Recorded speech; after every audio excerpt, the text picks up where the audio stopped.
So today we're going to be learning something new. The learning target is I can prove the law of cosines and use it to solve triangles. So we're going to have a bit of background. We've been exposed to problems or triangles that we probably couldn't be able to solve using the law of sines. So here's an example. In this example, you're only given sides and no angles whatsoever. Because you're not given angles, you have too many unknowns, and so you can't use the law of sines because this big uppercase A, uppercase B, and uppercase C, these are angles. We kind of need angles in order to use the law of sines. But because we don't have that, we end up stuck. We can't solve. There's another situation. What if we had side angle side? So what that means is you have side, in between them an angle, and then a side. So if we try to set this up using the law of sines, we're again going to get something that doesn't work. We're going to end up nowhere because we're going to end up with too much unknowns. This angle right here should have an opposing side. We should have a side here in order to make this formula work. Another thing is we don't know whether this is a right triangle or not. If this was to be a right triangle, we would be able to use Pythagorean theorem or our other methods for solving the triangle. But because we don't know, we can't assume it, right? So in this scenario, again, if we try to set it up, we have too many unknowns. We won't be able to solve for anything. So that leads us to having a new law that we're going to be proving today. So you're going to move down towards your notes where you have this little box here and do give yourself space, right? So step one, you're going to go ahead and draw this triangle that I have for you here. This triangle has side length A, side length C, and then side length B down here. This right here is angle C. For this proof, you don't need a label like A or B over here. You don't need that, not for the law of cosines proof. All right, let's go ahead and begin. So very similar to the law of sines, when we tried to create a new law, we kind of drew a altitude. This right here is drawing an altitude. That's when we draw a line straight down and kind of create two right angles. So this is a right angle right here. Awesome. When I went ahead and drew this altitude, that means this B right here, this length B, kind of got divided into two. I'm going to call those two different sides something right here. By the way, that altitude, let's call that Z. Let's talk about the two different chunks we just created though, right here. This length right here and this length. The green length, I'm going to call that X, and the purple length, let's call that Y. From that, we're going to go ahead and start making some identities, some truths that we know. Let's start with the rightmost right triangle right here. So I have a right triangle. Okay, so it looks like if I use a Pythagorean theorem, I could set something up. So Pythagorean theorem goes by saying a squared plus b squared equals c squared. In this case, our a, let's say z, our b is y, and then our c is just c as usual. So what we have then is c squared equals, and then y squared plus z squared. So again, you could have said z squared plus y squared if you wanted to reorder this, that's fine. But I went ahead and used the Pythagorean theorem and set it up like this.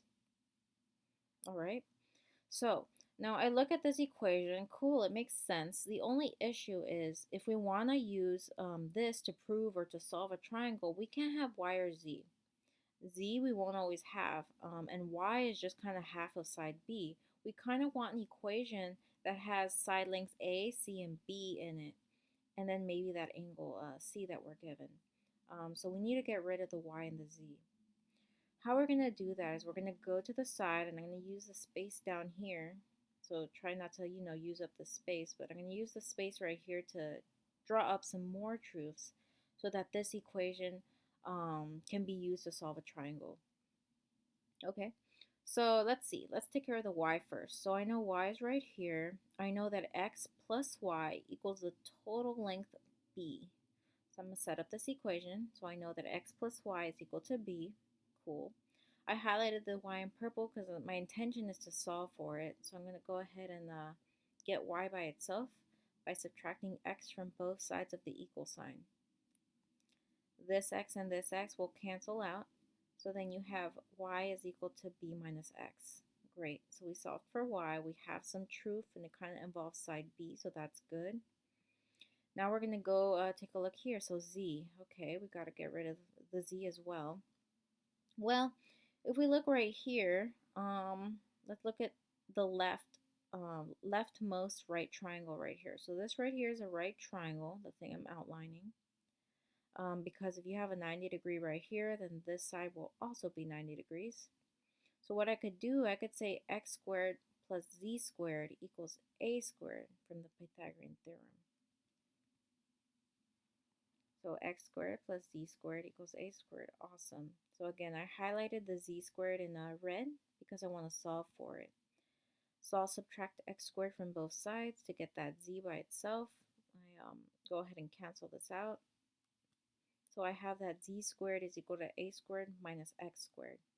Now, z is not completely by itself because it has that squared right here, but I don't mind it because there's a squared right here in the z, so I could just directly substitute this whole chunk into where z squared is. So let's keep it like that. So this stuff right now, I'm going to go ahead and substitute like so, and I color-coded it so it's easy for you to see that the y right here became b minus x, z squared became what z squared was, which was a squared minus x squared. All right. The next part is we're going to go ahead and try to simplify this. So this part right here, I wrote it out like so that I could use either the rainbow method and or the box method if you're comfortable with that. So what I'm going to do is I'm going to pause here to show you, just in case, you know, if you forgot. This right here, you don't have to copy down, but just so you understand, right? So these are the two things I wanted to multiply. I'm going to be showing this using the box method. So negative x times b, that's just negative xb. I think I go here, but negative, no, I think I go down. Let's see what pops up. Okay, good, I went this way. So negative x times negative x is positive, and then x squared, because two x's multiply with each other, you add the exponents. Then right here, I believe, we have b times b, that's just b squared, and then negative x times b is a negative xb.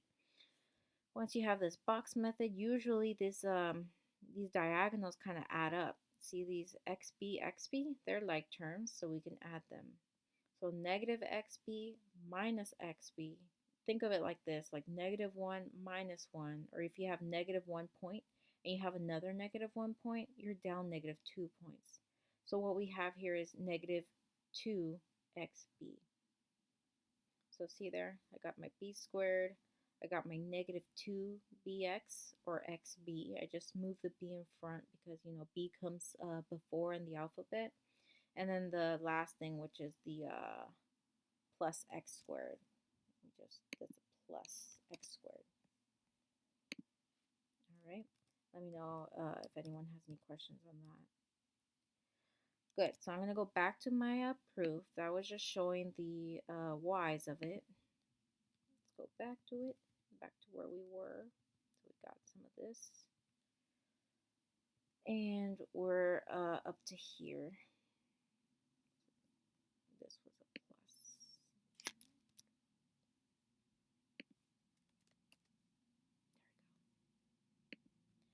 So that plus right there kind of helps us a lot because the plus x squared and the minus x squared over here, they're going to cancel out. So positive, like a positive number minus itself, they cancel out. So that's why that correction I just made was essential. So these will go away. And then this a squared, what I'm going to do is I'm going to move it up front. It's not going to cancel out. I'm just moving it up front, see? So that worked out nicely.